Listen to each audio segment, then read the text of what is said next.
नमस्ते विद्यार्थ्यांनो, शब्दतरंग प्रश्नपत्रिका नवोदय प्रवेश परीक्षा तयारी करत असताना आपण सोडवत आहोत. त्यातील सराव संच 2 त्यामधील 50 उदाहरणापर्यंत आपण यापूर्वी पाहिलेले आहे. आज आपण 51 पासून पुढील उदाहरणांचे स्पष्टीकरण पाहणार आहोत. चला तर पाहूया 51 उदाहरण. काय आहे पहा. एका पाण्याच्या टाकीची लांबी, रुंदी व उंची क्रमशः 12 मीटर, 10 मीटर आणि 8 मीटर आहे.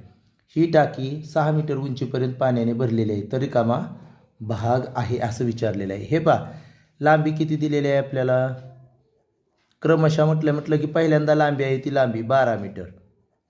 रुंदी किती दिलेली आहे, 2 नंबरचं रुंदी आहे 10 मीटर. आणि उंची किती दिलेली आहे, तर उंची आहे 8 मीटर. आणि विचारलंय काय पहा, नीट लक्षात घ्या.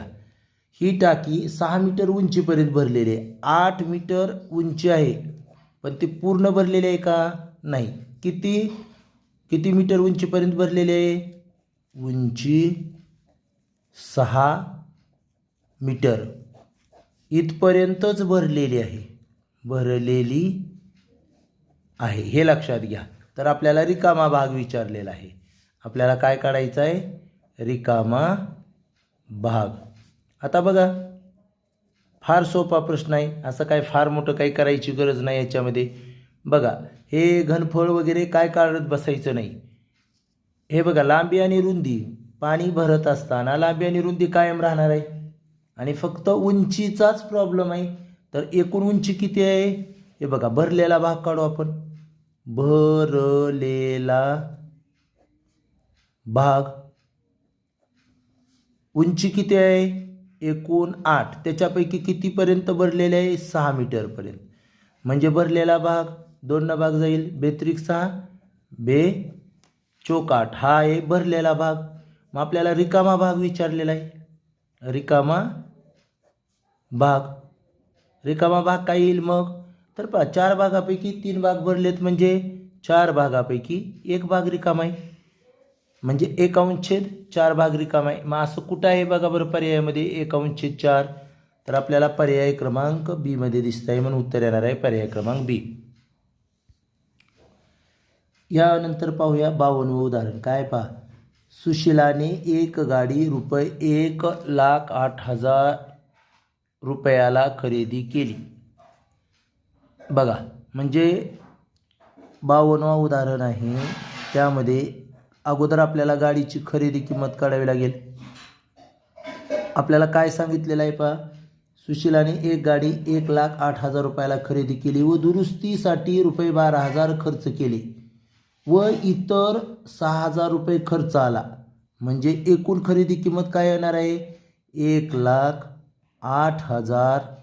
त्याच्यामध्ये काय मिळवावं लागेल, दुरुस्तीसाठीचा खर्च, म्हणजे अधिक 12,000. त्यामध्ये आणखी काय मिळवावं लागेल, तर 6,000 रुपये खर्च आला, इतर खर्च, तो सुद्धा मिळवावाच लागेल. म्हणजे आपल्याला एकूण खरेदी किंमत मिळेल 0 0 0 6 8 8 16. हे 6 2 8 8 8 16, हातचाला 1, हे 2 आणि 1,26,000 रुपये ही काय आली खरेदीची किंमत. आता पुढं पहा काय म्हटलेलं आहे, आणि तिने ती ₹1,24,000 रुपयांना विकली. बघा, लगेच विक्री, डायरेक्टली किंमत दिलेली आहे आपल्याला. विक्री काय दिलेली आहे, 1,24,000 रुपये ही विक्री किंमत आहे, बरोबर. आणि म्हटलंय नफा किंवा तोटा किती झाला. किती सोपं उदाहरण आहे. मला सांगा, खरेदी किंमत काय आहे, 1,26,000. विक्री किंमत काय आहे, 1,24,000. मग कोणती कमी आहे, विक्री. जर विक्री कमी असेल तर नक्कीच काय होणार आहे, तोटा. काय होणार आहे, तोटा. आणि तोटा किती होईल, 1,26,000 मधून 1,24,000 वजा केले तर 2,000 रुपये.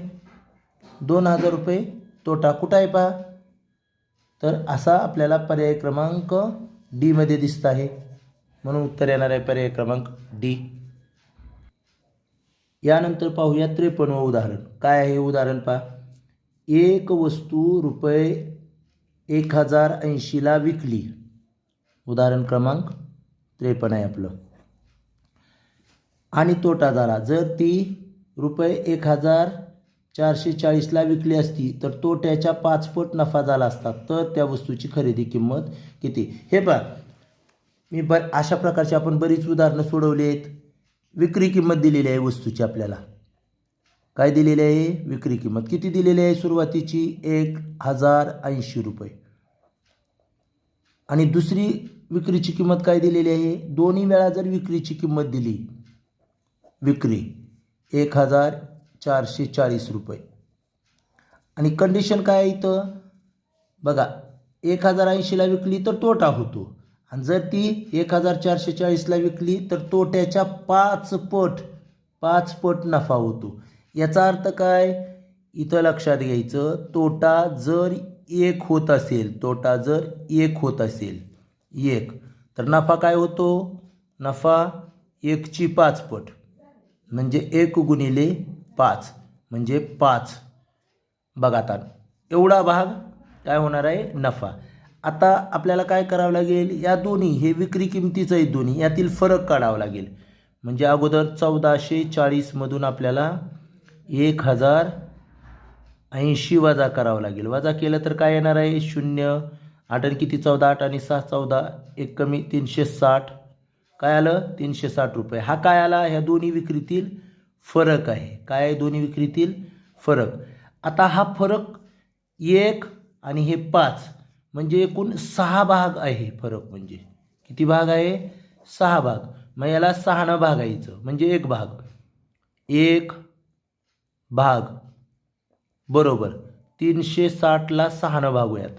भागलं काय आलं? 6 6 36 आणि हे 0. 60 रुपये म्हणजे 1 भाग आहे. आणि मग आपल्याला माहीत आहे काय झाला आहे? 1 भाग तोटा झाला आहे. 1 भाग म्हणजे किती काढलेला आहे आपण? 60 तोटा झाला आहे विकल्यावर. विक्री किंमत 1080 आहे आणि 60 रुपये तोटा झाला आहे 1 भाग. मग आपल्याला काय करावं लागेल? त्यामध्ये मिळवावं लागेल. म्हणजे खरेदी किंमत काय येणार आहे?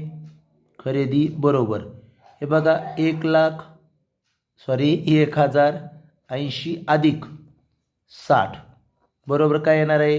हे 60 मिळवल्यावर 1140 रुपये. आणि असं कुठं आहे 1140 रुपये? पर्यायामध्ये बघूयात.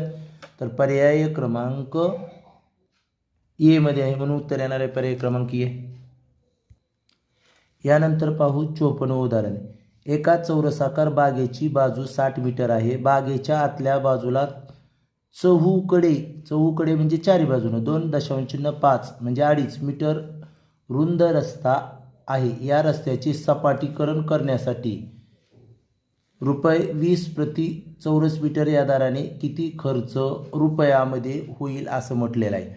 हे पहा, मी या ठिकाणी एक चौरसाकार बाग काढली. हे बघा, ही बाग, बाहेरील बाजू बागेची, आणि प्रत्येक बाजू 60 मीटरची आहे. आता आतल्या बाजूला रस्ता काढलेला आहे. रस्ता चहूकडून 2.5 मीटर रुंदीचा, म्हणजे हे बघा हा रस्ता, हा जो मी मध्यभागी केलेला आहे, हा रस्ता, याची रुंदी इथं किती आहे? 2.5 आणि इथं किती आहे? 2.5. म्हणजे 2.5 आणि 2.5 मोठ्या बागेच्या याच्यातून कमी होणार आहे बरोबर. म्हणजे 55. इथं काय होईल? हे 2.5 आणि हे 2.5, हे 60 होतं. त्यातून 2.5 आणि 2.5 गेलं म्हणजे 5 गेले, म्हणजे 60 वजा 5 केलं तर 55 राहील. 55 मीटर. तसंच ह्या बाजूला पण होणार आहे. इथला 2.5 आणि इथला 2.5 कमी 55च. तसंच इथं पण होणार आहे. 2.5 कमी 2.5 कमी 55. म्हणजे आत पण काय होणार आहे? एक चौरस. म्हणजे आता काय करायचं आपण? पहिली गोष्ट, रस्त्यासह बागेचे क्षेत्रफळ काढायचे. आता बघा, रस्त्यासह किंवा नुसतं बागेचे क्षेत्रफळ म्हणू शकता तुम्ही. रस्त्यासह बागेचे क्षेत्रफळ. बागेची बाजू किती आहे? त्यामध्ये रस्ता पण आहे 60. मग बाजूचा वर्ग म्हणजे 60चा वर्ग म्हणजे काय येणार आहे? 3600 चौरस मीटर. पण आपल्याला काय करावं लागेल? आता हे 5 5 कमी झालं आहे, म्हणजे मधला भाग हा मध्ये जो चौरस तयार झाला आहे, रस्ता वगळून जो चौरस आहे त्याचं क्षेत्रफळ काढावं लागेल ह्या मधल्या छोट्या. मग मधल्या चौरसाचे बघा,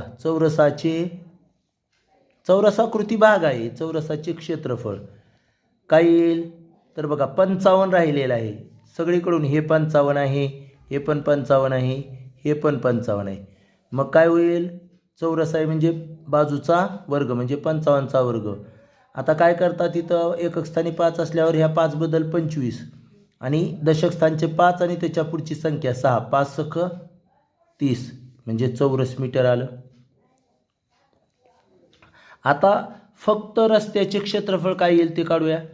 रस्त्याचे क्षेत्रफळ हे एकूण मोठ्या बागेच्या क्षेत्रफळातून टोटल मधल्या चौरसाचे क्षेत्रफळ वजा करूया.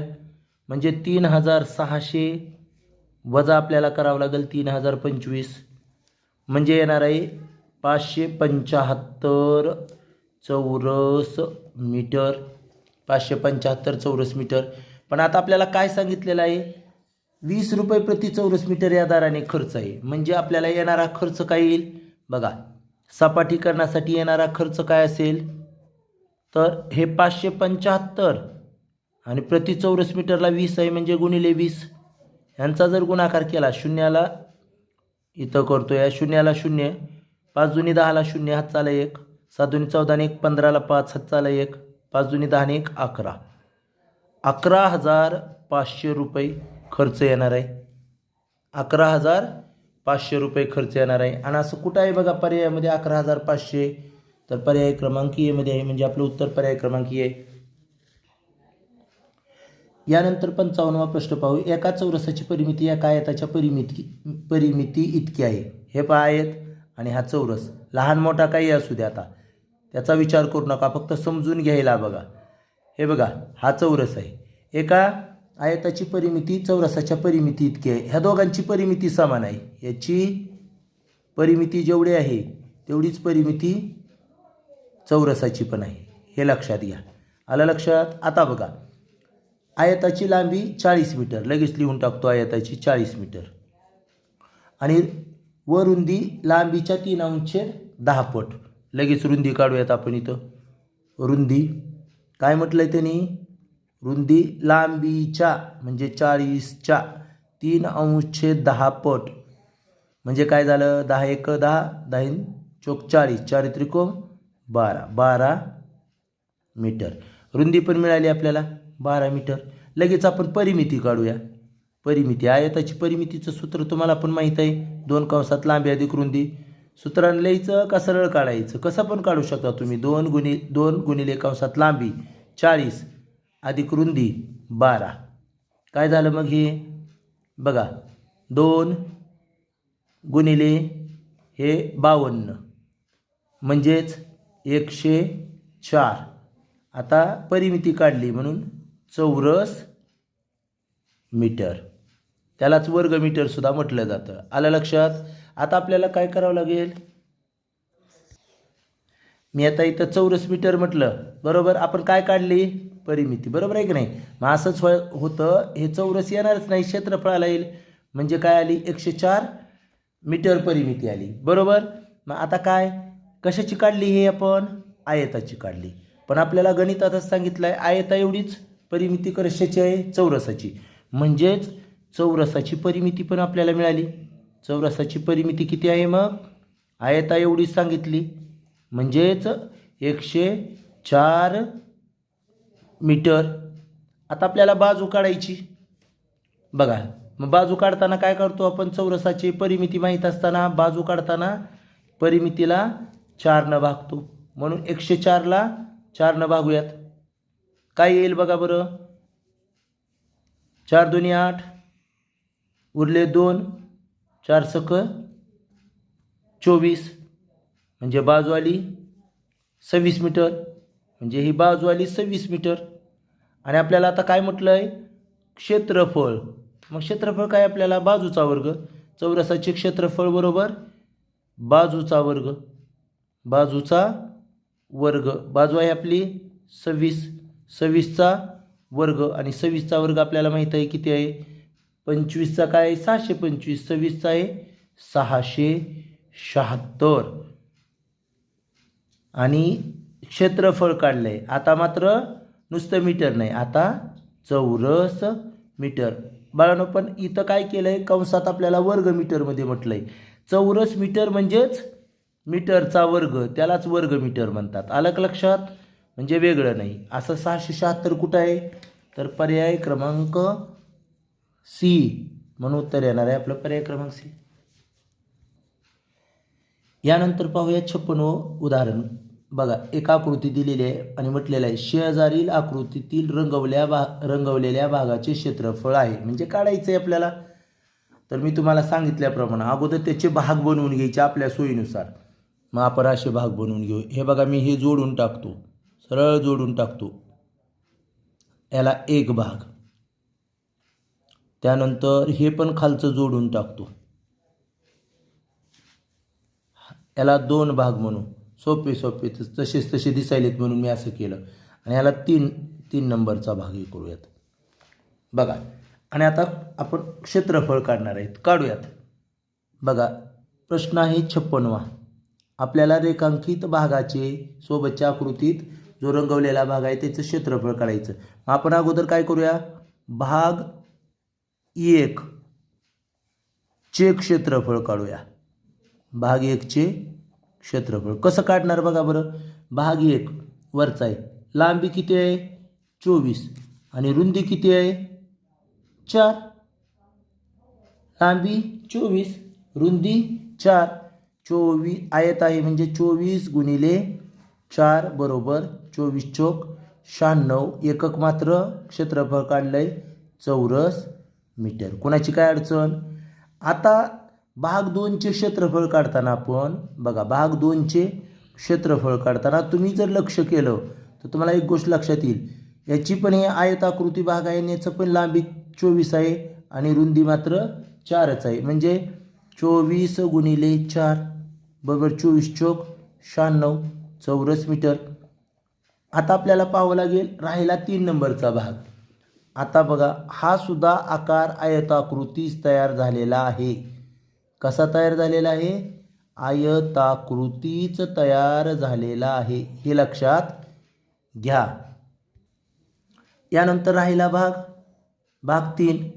मग भाग 3चे क्षेत्रफळ आपण कसं काढणार, त्याचा पण आकार तुम्ही पाहिल्याबरोबर लक्षात येतो की तो आयताकृतीच भाग आहे म्हणजे लांबी गुणिले रुंदी. हे बघा ही उंची जरी असली तर ती आयताकृती द्विमितीय आकृती असल्यामुळे ती उंची म्हणता येत नाही, ती लांबीच असते त्याची. मग हे 15 आहे. आता रुंदी राहिली, हा भाग किती आहे पाहायचा. इकडचं 10 आहे आणि हा भाग इकडं पण 10 आहे. हा टोटल 24 आहे. मग त्या 24मधून हे 10 कमी आणि हे 10 म्हणजे 20 कमी झाले. म्हणजे काय राहिली रुंदी इथं 4. लांबी तर माहीत आहे आपल्याला 15 आणि रुंदी 4 गुणिले 4 15 चोक 60. हे सर्व 3 भागाचे एकूण क्षेत्रफळ काढावं लागेल आपल्याला. 6 आणि 6 12ला 2 हात चाला 1 7 9 9 18 आणि 7 25 चौरस मीटरच असणार क्षेत्रफळ. चौरस मीटर असं कुठं आहे बघा बरं. चौरस मीटर 252 चौरस मीटर. तर पर्याय क्रमांक ए मध्ये आहे म्हणून उत्तर येणार आहे पर्याय क्रमांक ए. यानंतर पाहूया 57वा प्रश्न.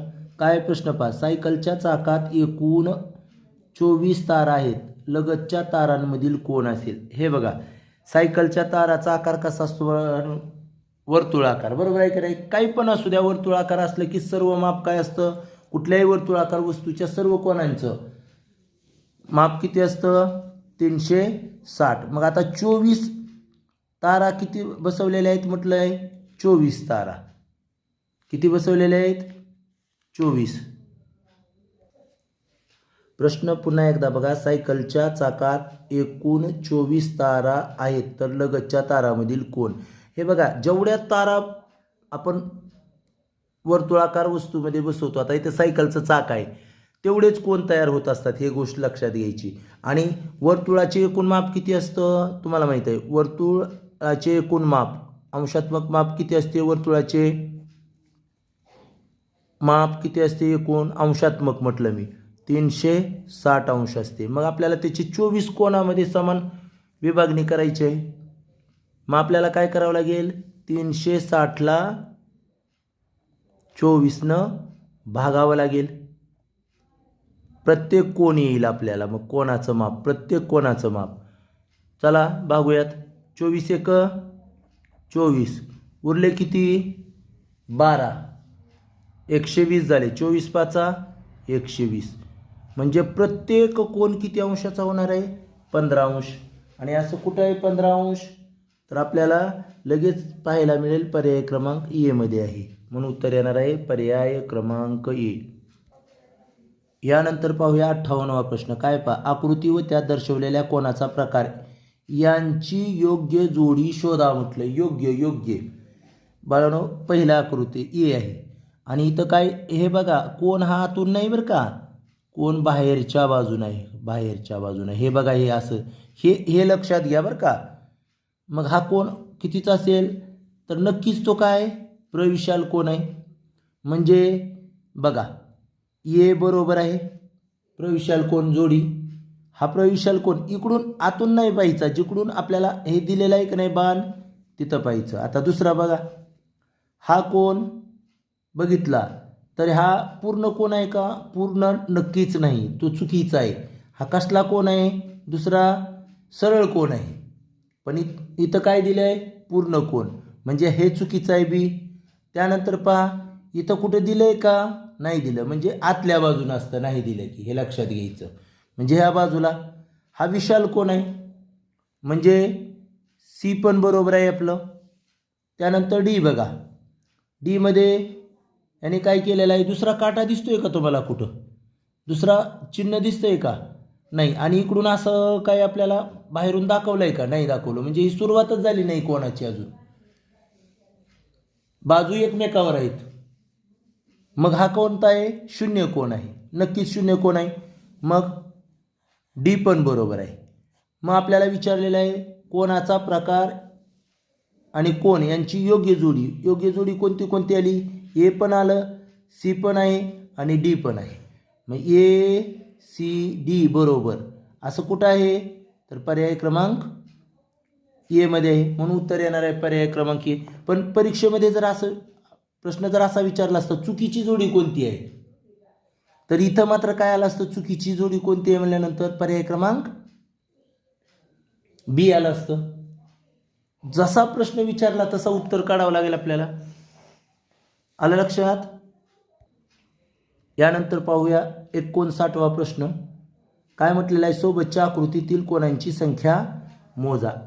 म्हणून आपल्याला माहित आहे एकाच शिरोबिंदूतून निघालेले हे कोण आहेत, सगळ्यांचा शिरोबिंदू एक आहे. मग असं काय, अशा वेळी काय करायचं, किती भाग पडले, 1 2 3 4 5 असे क्रमांक द्यायचे.